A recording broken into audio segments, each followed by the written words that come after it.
Hi guys! So for today's video is pupunta kami ng vet sa St. Benedict dito sa Tacloban kasi ipapa-deworm and ipapa-vaccine namin si Coffee.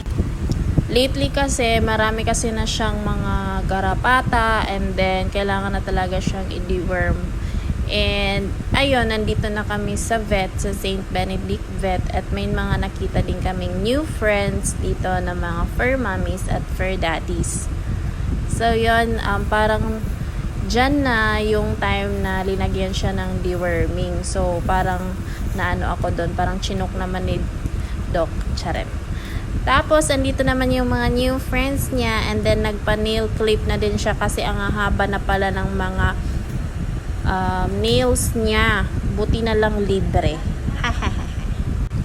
So first time niyang magpa-nail clip kaya parang na-uneasy siya, pero nice na din yun kasi para hindi na din siya magiging uncomfortable pag lumalakad. Tapos yun, umuwi na kami kasi may work pa. Yun lang.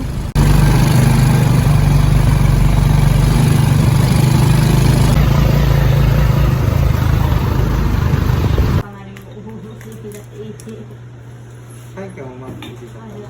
Hindi na may atubangan is. Oo.